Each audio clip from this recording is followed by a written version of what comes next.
Here's something many people deal with, but we rarely talk about it. It's a silent epidemic that can actually be very loud. You know what it is? It's partner snoring. A woman wrote in to the Washington Post advice column detailing her partner's frustration with her nightly snoring, saying he can't sleep, and now she's starting to become resentful because it's out of her control.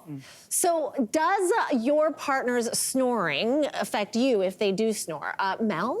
Let's start with you. Listen, if the genders were reversed in the story, it would have been Melissa writing into the Washington Post. Because if anybody's following me on Instagram, this is my small slice of hell right now. My husband, I think 40% of men snore. My husband is at the top of that 40%. My husband has such a snore, and it's only gotten worse over it. I don't know why recently, but it's so bad. And his father has a CPAP machine and did the whole sleep thing, and Ryan says, under no circumstances am I wearing a mask, and am I gonna sleep with that thing? So he says, we're gonna do everything but, because I'm just not gonna sleep with that thing. Now, of course, everyone's been writing me, go to a doctor. We'll probably end up at a sleep clinic sooner or later, but Ryan really doesn't want that, at least out of the gate. So, I got him this thing that I affectionately call a snore taser. It looks something like my Apple Watch, and when you snore, it gives you a zap. It's not supposed to hurt. It's supposed to at least kind of shake you to move your position.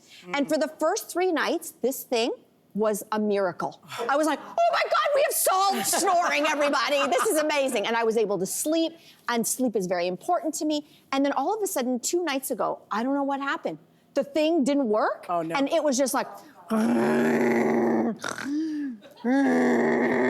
I was like, no. He got up and left. And that's the other part. We have decided we will not be one of those couples that sleeps in separate bedrooms. Okay, wait, we want to do. Pump the brakes. Why not? Yeah. Like, here's the thing. You know electric shock therapy him. Yeah, exactly. That's fine. Yeah. I mean, with consent. My grandparents were happily married for 50 plus years, and they had a beautiful king-size bed that they would snuggle, watch movies in, you name it, but they also had a beautiful secondary room where if one of them was having trouble with snoring, they would retire to, or they could swap.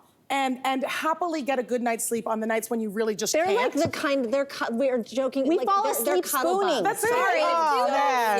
The thing is that you are the person who is all obsessed with health and longevity. Yeah. And sleep matters. It matters for mental health. It matters for physical. It matters in every regard. And assuming that Ryan doesn't have obviously he needs to get checked out at some point because sleep apnea is also detrimental to his health. But his health, assuming he's okay, you guys really have to consider this. It will not ruin your relationship, but staying together while he's snoring and bothering you might. Yeah, and the resentment will. And the sleep debt will. We're gonna find a solution. We're gonna be the very first couple in the history of snoring to find a darn solution. I swear. Good luck. Hey there, wasn't that great? Do you know where you can find some equally good content? Our YouTube page. It's filled with discussions, debates, and some laughs. Head there now, like and subscribe.